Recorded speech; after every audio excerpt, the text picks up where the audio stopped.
Hi. Hi, everybody. It looks like nobody was able to make it live, but that's not a problem. So I thought what I'll do is record this, and then it will still be an opportunity for you to have some valuable reflection on your movement practice. I know I was very last minute getting notification out, so I take the blame for that. All right. So the point of these calls is to give us time and space to reflect on our movement practice. And because movement practice is an entirely sensation-based, felt, experiential thing, reflection time can be very helpful in terms of integrating what we're learning and understanding there within that context into other parts of our life, and just in terms of recognizing and naming the value that we're receiving, and also recognizing and naming maybe where we have room to grow and deepen our practice. So that's the idea of these calls. Okay, so just a few words to begin. Movement practice at its core is awareness practice. Within the Tibetan theory, they have something called the 4 foundations of mindfulness, and the very first of those is awareness of body. And in my opinion, that's the case because if we aren't aware of our body, we actually cannot be aware of our feelings. So it goes body, feelings, contents of mind, so that's in terms of what thoughts, perceptions, ideas are going through. And then the fourth one is quality of mind. Sometimes I get those last two confused. It could be the other way around in terms of order, but either way, you get the idea. And quality of mind is kind of what's the quality of the container of mind in which those arisings are happening, which again comes back to awareness of body, because as we develop that, we start to tune in more to the state of being that we're in.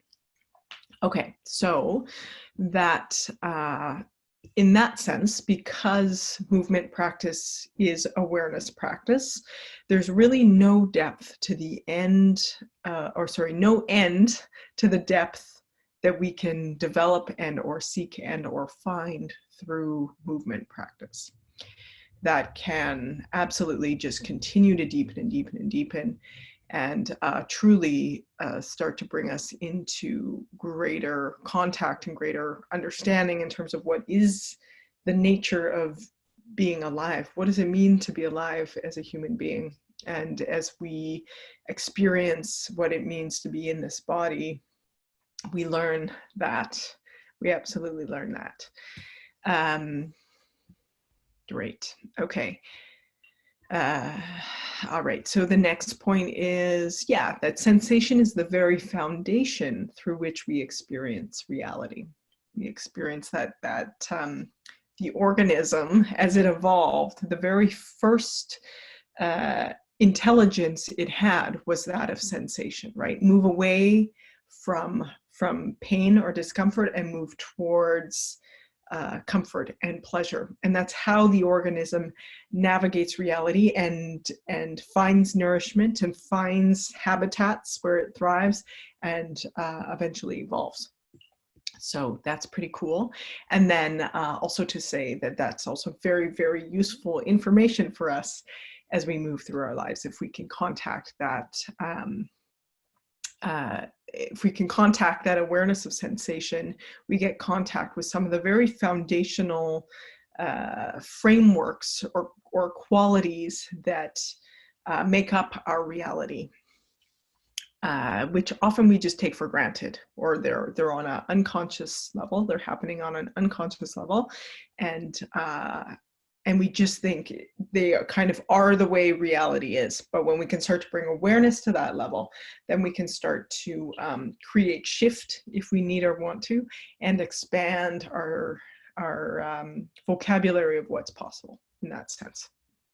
Okay, so then the rest of this session is really just for you to take some time to reflect on your movement practice and where it's at, what's going well, what's not going so well, or where are the puzzles there for you to dive into to learn more about your body, about yourself, about your movement practice. So I'm going to go through a series of 4 questions here, and I invite you to, after each one, just pause the video and you can decide how long you want to journal on it personally for yourself. I would say take at least 2 minutes, maybe more like 5 or 10. You can also always extend the clock. So I'll read out a question. I'll kind of give you a moment to pause the recording, and then I invite you to reflect on that. Okay, so the first question is, where do you feel your movement practice is going well? Where do you feel your movement practice is going well? And just before you pause, I'll just give an example. So for me, where do I feel my movement practice is going well? I feel that I am getting better and better. Of course, I have days where I'm not good, and I have periods of time where I feel like I've distanced, right? It's not a continuous solid trajectory ever, I don't think, or certainly not in my experience. I feel like I'm getting better at continuing to draw my awareness down into lower parts of my body, into my belly, into my pelvis, into my legs and feet. And that's kind of a relaxing for me that happens when I do that, and something I want to continue to develop. Okay, so that's an example. And then if I were journaling on it, I would go on from there. Okay, so perfect time to pause the recording and take a few minutes to reflect on that question.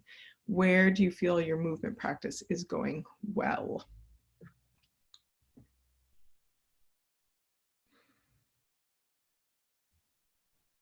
Great, okay. And so hopefully you're done that and you're back now.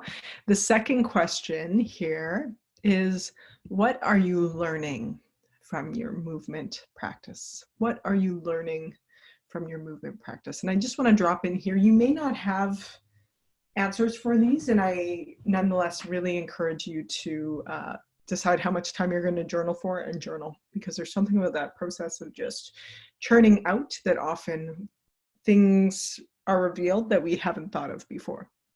So let me just repeat that question one more time. What are you learning from your movement practice? Great. Okay, so pause the recording here and take some time to journal on that. Okay, and coming back. All right, so then the third question is maybe kind of similar to 1 and 2. So of course, with any of these questions, if you don't feel like they're relevant or going to support you, you can skip them. The third question here is, what do you feel are the benefits you are getting out of your practice? It's similar, but it is different. So I do encourage you to do it still. What do you feel are the benefits you are getting out of your practice? So I know for me, I always move into the next stage of my day with greater sense of joy and pleasure from life than if I don't do my movement practice. So that's a big one for me. And then perfect time to pause the recording here and take some time to reflect on what that might be for you.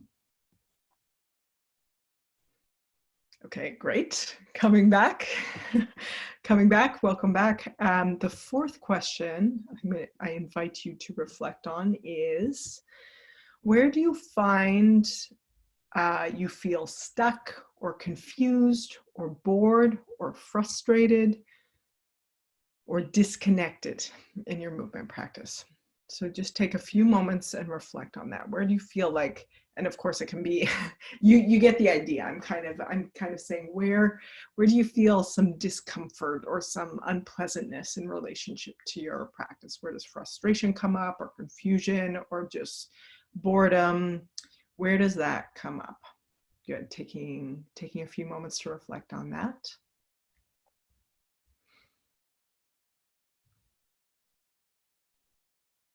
Great. Okay. And once you've been able to reflect on that fourth one, I actually have a fifth one I'm going to throw in here, which is, where is there room for growth in your movement practice? So where do you see the greatest opportunity to deepen your practice or get more out of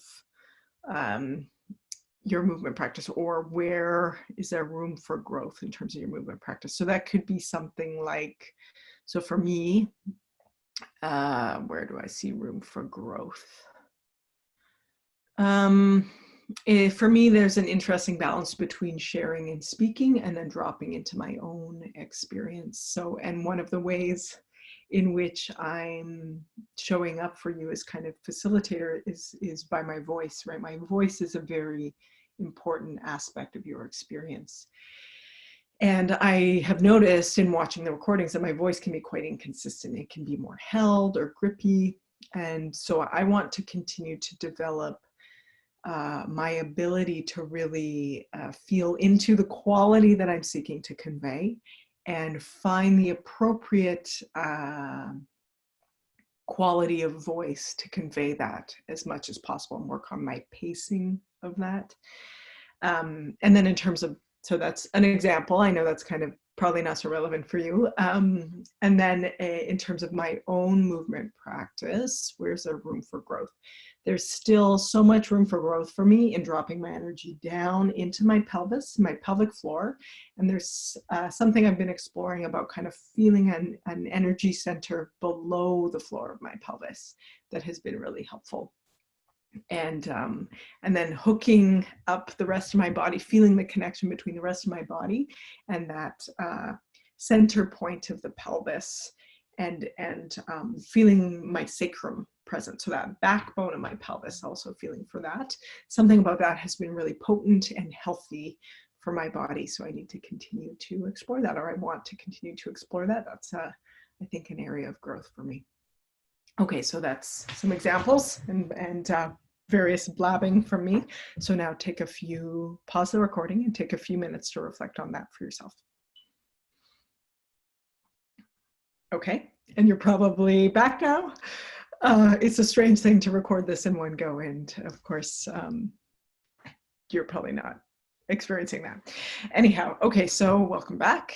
And great. So those are the 5 questions I wanted to bring forth today. I hope they're useful to you. Please consider sharing about them in your Embodied Life Facebook group.